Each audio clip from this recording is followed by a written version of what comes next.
घोर अंधेरा। जगन्नाथ मंदिर में सिर्फ कुछ दियों की टिमटिमाती रोशनी गर्भगृह में पसरी खामोशी को तोड़ रही है। मुख्य पुजारी परंपरा के अनुसार भगवान जगन्नाथ की मूर्ति को जगाने और स्नान कराने के लिए प्रवेश करते हैं। दिए की रोशनी में भगवान का मुस्कुराता चेहरा चमकता है। राजेंद्र जी की आंखें रोज की तरह श्रद्धा से झुक जाती हैं, लेकिन आज कुछ अलग है। उनकी नजर भगवान के होठों के कोने पर अटक जाती है। वहाँ कुछ पीला सा लगा है, दाल और चावल का एक दाना। ये क्या है? वे करीब जाकर देखते हैं। यह खिचड़ी का दाना है। भगवान के गालों पर भी हल्के पीले दाग हैं, जैसे किसी बच्चे ने जल्दबाजी में खाकर हाथ पोंछ लिए हों। राजेंद्र जी का दिल बैठ जाता है। मंदिर में खिचड़ी का भोग तो शाम को लगता है, सुबह तो बिल्कुल नहीं। और गर्भगृह में उनके अलावा किसी को आने की इजाजत नहीं। यह अपवित्रता है या कोई चमत्कार? भक्ति जब सारे नियम तोड़ देती है, तो भगवान भी अपने नियम तोड़ देते हैं। ये कहानी किसी भक्त की नहीं, बल्कि उस माँ की है जिसके लिए भगवान ने अपना सिंहासन छोड़ दिया। जरा सोचिए, भगवान के होठों तक खिचड़ी कैसे पहुंची? कौन था वो जो जगन्नाथ के द्वारों के पार पहुंच गया? वीडियो के अंत में एक सवाल पूछा जाएगा, जिसका जवाब आपको कमेंट में देना है, इसलिए हर दृश्य को ध्यान से देखिएगा। राजा गजपति, एक न्यायप्रिय और धर्मनिष्ठ शासक, अपने मंत्रियों के साथ राज्य के मामलों पर चर्चा कर रहे हैं। तभी घबराए हुए राजेंद्र पुजारी वहां पहुंचते हैं। आचार्य राजेंद्र, आप इस समय यहाँ? सब कुशल तो है? महाराज, अनर्थ भी कह सकते हैं और चमत्कार भी। समझ नहीं आ रहा।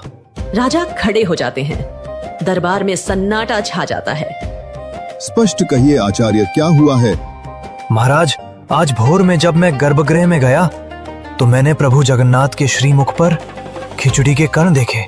पूरे दरबार में कानाफूसी शुरू हो जाती है। खिचड़ी सुबह सुबह? ये असंभव है। क्या आपने स्वयं देखा? कोई भ्रम तो नहीं? महाराज, अपनी इन आंखों से देखा है, जैसे किसी ने प्रभु को भोग लगाया हो और उन्होंने उसे स्वीकार भी किया हो। पर सवाल यह है, कौन और कैसे? मंदिर के सारे द्वार बंद थे। राजा गजपति की आंखों में चिंता के साथ साथ एक अजीब सी जिज्ञासा तैर जाती है। ये कोई साधारण घटना नहीं है। या तो ये मंदिर की सुरक्षा में बहुत बड़ी चूक है, या फिर स्वयं प्रभु की कोई लीला। पता लगाइए, आज रात मंदिर की सुरक्षा दोगुनी कर दी जाए, एक परिंदा भी पर न मार पाए। एक छोटी साफ सुथरी झोपड़ी, तुलसी के पौधे के पास मिट्टी के चूल्हे पर एक मिट्टी की हांडी छरी है। कर्माबाई, जिनके चेहरे पर उम्र की झुर्रियों से ज्यादा ममता और भोलापन है, बाजरे की खिचड़ी बना रही है। उनकी हर हरकत में एक लय है, एक प्रेम है। एक साधु ज्ञानानंद वहां से गुजरते हुए रुकते हैं। देवी, तुम ये क्या कर रही हो? कर्माबाई मुस्कुराकर उनकी ओर देखती है। प्रणाम महात्मा, अपने लाला के लिए भोग बना रही हूँ। उससे मेरी खिचड़ी बहुत पसंद है। लाला और तुमने अभी तक स्नान भी नहीं किया। बिना स्नान किए भगवान का भोग, ये तो घोर पाप है। शास्त्र इसके विरुद्ध है। कर्माबाई का चेहरा थोड़ा उतर जाता है। उनकी आंखों में एक बच्चे जैसी उलझन है। पर महात्मा, मेरा लाला सुबह सुबह भूखा होता है। मैं स्नान ध्यान में लगूंगी तो उसे भोग मिलने में देर हो जाएगी। वो बेचैन हो जाता है। मूर्ख स्त्री, भक्ति का अर्थ अनुशासन है। नियम पहले आते हैं, भावना बाद में। भगवान को तुम्हारी मैली खिचड़ी नहीं, शुद्ध मन और तन से दिया गया भोग चाहिए। कल से पहले स्नान, फिर पूजा और तब भोग बनाना, समझे? कर्माबाई चुपचाप सिर झुका लेती है। साधु ज्ञानानंद संतुष्टि के भाव से आगे बढ़ जाते हैं। तभी एक 7-8 साल का बालक दौड़ता हुआ आता है। उसकी आंखें नटखट हैं और चेहरे पर एक दिव्य चमक। माँ कर्मा, भूख लगी है, खिचड़ी बनी? हाँ मेरे बच्चे, बस बन गई। बैठ, अभी परोसती हूँ। वह बालक को खिचड़ी परोसती है। बालक बड़े चाव से खाता है। माँ, आज स्वाद थोड़ा अलग है। तुम्हारी आंखों में चिंता क्यों है? कुछ नहीं बेटा, तू बस पेट भर के खा। कल से थोड़ा इंतजार करना पड़ेगा तुझे। बालक कुछ नहीं कहता, बस एक रहस्यमयी मुस्कान के साथ कर्मा को देखता रहता है। राजा गजपति स्वयं राजेंद्र पुजारी के साथ गर्भगृह में मौजूद हैं। कड़ी सुरक्षा के बावजूद आज भी वही नजारा है। भगवान की मूर्ति पर खिचड़ी के ताजे दाग हैं। ये कैसे हो सकता है? मेरी पूरी सेना, मेरे सबसे भरोसेमंद लोग पहरे पर थे। महाराज, ये किसी इंसान का काम नहीं है, ये स्वयं प्रभु की इच्छा है।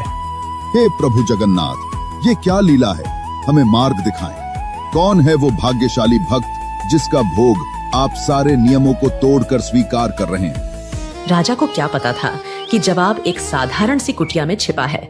जवाब छिपा था उस सवाल में जो सालों पहले राजस्थान के एक छोटे से गांव में भी पूछा गया था। क्या आपने कभी भगवान को रोते देखा है? अगर आपकी आंखें भी नम हो गई हैं, तो वीडियो को अभी लाइक करके कमेंट में सिर्फ जय जगन्नाथ मत लिखिए, बल्कि अपनी भावनाएं, अपनी प्रार्थना या जो भी कहना चाहें, जगन्नाथ जी के चरणों में अपनी अर्जी रखिए। देख बेटी कर्मा, हम पुष्कर जा रहे हैं। 4-5 दिन लगेंगे। घर का और ठाकुर जी का ध्यान रखना। आप चिंता मत करो बापू, मैं सब संभाल लूंगी। और हाँ, सबसे जरूरी बात, ठाकुर जी को भोग लगाए बिना तू भी अन्न का दाना मुंह में मत डालना। जी बापू, मैं रोज अपने हाथों से भोग बनाऊंगी। माता पिता चले जाते हैं। कर्मा अगले दिन सुबह उठकर बाजरे की खिचड़ी बनाती है। एक कांसे की थाली में खिचड़ी, ऊपर से ढेर सारा घी और गुड़ डालकर वह उसे भगवान कृष्ण की छोटी सी मूर्ति के सामने रखती है। प्रभु, भोग तैयार है। मैं जरा गाय को चारा डालकर आती हूँ, आप खा लेना। भूख लगी होगी आपको। वह काम करके लौटती है। थाली वैसी की वैसी रखी है। अरे, आपने खाया नहीं? क्यों? क्या खिचड़ी अच्छी नहीं बनी या गुड़ कम रह गया? वह थाली में और गुड़ मिलाती है, फिर इंतजार करती है। कुछ नहीं होता। शाम हो जाती है। कर्मा को अब भूख भी लग रही है। उसकी आंखों में आंसू आ जाते हैं। प्रभु, आप ऐसे क्यों कर रहे हैं? आप नहीं खाएंगे तो मैं भी नहीं खाऊंगी। मैं भूखी मर जाऊंगी। बापू ने कहा था आपके बाद ही खाना है, खा लीजिए ना। उसका भोलापन, उसका हठ और उसके आंसू गर्भगृह में पत्थर की मूर्ति को भी पिघला देते हैं। एक दिव्य प्रकाश फैलता है। मूर्ति से स्वयं भगवान श्री कृष्ण एक बालक के रूप में प्रकट होते हैं। कर्मा उन्हें देखकर डरती नहीं, बस मुस्कुराती है, जैसे उसे पता था कि वो आएंगे। रोती क्यों है कर्मा? बस पर्दा लगा दो, मैं चुपचाप भोग लगा लूंगा। अरे, इतनी सी बात थी, पहले कह देते ना प्रभु। ना आप भूखे रहते, ना मैं उपवास करती। कर्मा अपनी ओढ़नी से पर्दा करके उन्हें अपने हाथ से खिचड़ी खिलाती है। भगवान पूरी थाली साफ कर देते हैं। राजा गजपति गहरी नींद में है। उन्हें एक स्वप्न आता है। स्वप्न में भगवान जगन्नाथ स्वयं उनके सामने खड़े हैं, पर उनका चेहरा उतरा हुआ है। प्रभु, आपने दर्शन दिए, मैं धन्य हो गया। पर आप चिंतित क्यों हैं? मुझसे कोई भूल हुई? राजा, तुम्हारी व्यवस्था बहुत अच्छी है, पर एक समस्या हो गई है। आज्ञा दें प्रभु। पुरी में मेरी एक माँ रहती है, कर्मा। वो रोज सुबह मुझे बड़े प्यार से खिचड़ी खिलाती है। मुझे उसके हाथ की खिचड़ी खाए बिना चैन नहीं मिलता। राजा हैरान है। पर किसी ज्ञानी ने उसे पूजा पाठ के चक्कर में उलझा दिया है। अब वो स्नान ध्यान करके भोग बनाती है। भूख के मारे मेरा बुरा हाल हो जाता है। जब तक भोग मिलता है, तुम्हारे मंदिर का समय हो जाता है, तो मुझे जल्दी जल्दी खाकर हाथ मुंह पोंछकर यहाँ आना पड़ता है। इसीलिए मेरे मुख पर दाग रह जाते हैं। राजा गजपति की नींद टूट जाती है। वे पसीने से भीगे हुए हैं। उनके चेहरे पर आश्चर्य और भक्ति का मिला जुला भाव है। कर्मा, माँ कर्मा। राजा के सैनिक और मंत्री पूरे पुरी में कर्मा नाम की महिला को ढूंढ रहे हैं। वे कर्माबाई की कुटिया तक पहुंचते हैं। राजा और राजेंद्र पुजारी भी वहां आते हैं। वे देखते हैं कि कर्माबाई स्नान करके गीले बालों में जल्दी जल्दी भोग बना रही हैं।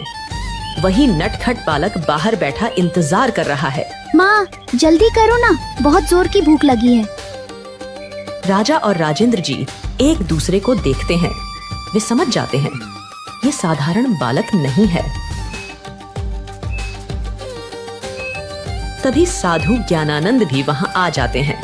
महाराज, आप यहाँ इस अज्ञानी स्त्री की कुटिया में? महात्मा, जिसे आप अज्ञानी कह रहे हैं, वो स्वयं भगवान जगन्नाथ की माँ हैं।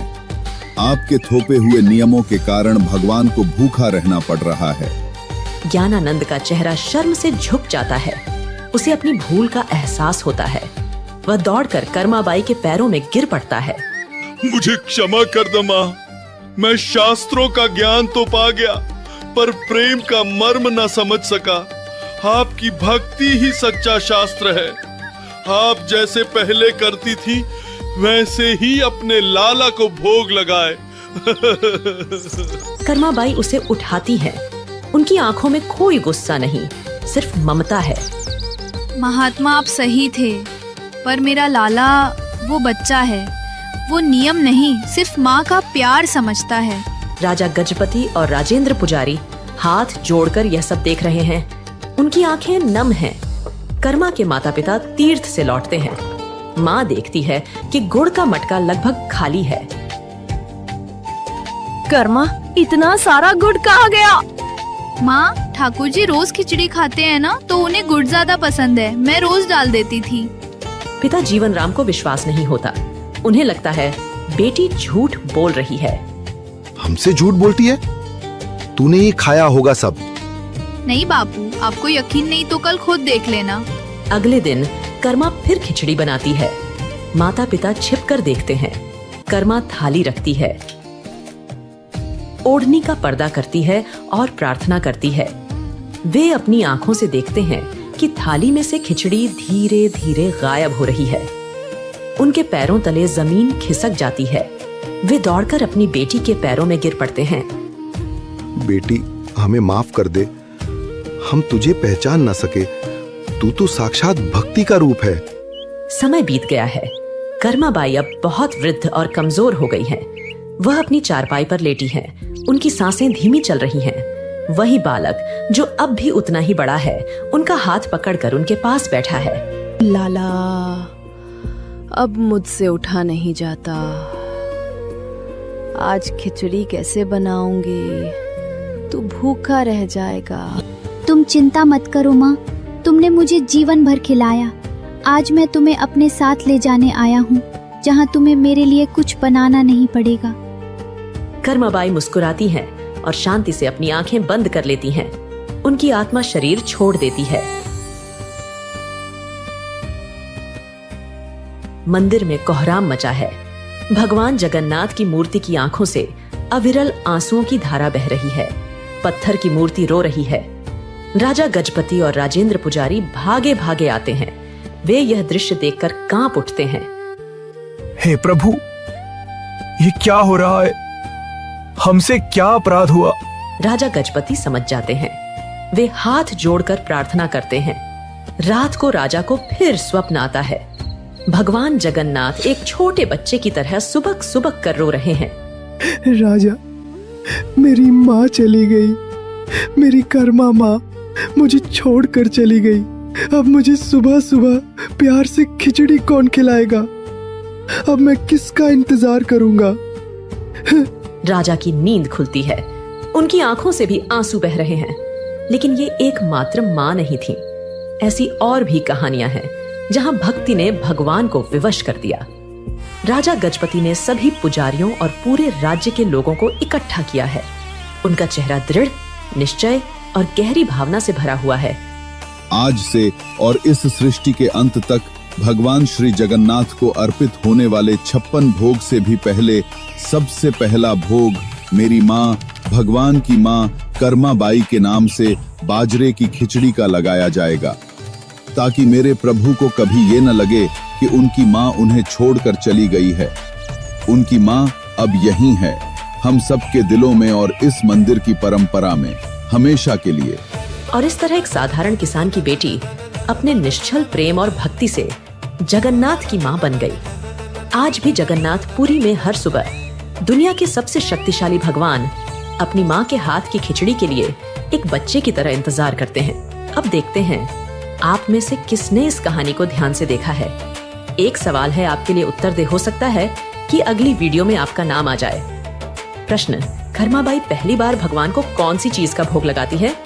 ए, दूध और केला, बी, बाजरे की खिचड़ी, सी, पूरी सब्जी, डी, दूध चावल। सही उत्तर कमेंट में लिखे। अगर आपकी आंखों में भी आंसू आ गए तो आप भी जगन्नाथ के भक्त हैं, जो इस कलयुग के सबसे जागृत देवता है। हमसे जुड़िए, सब्सक्राइब करें और इस भावना को दुनिया तक पहुंचाएं।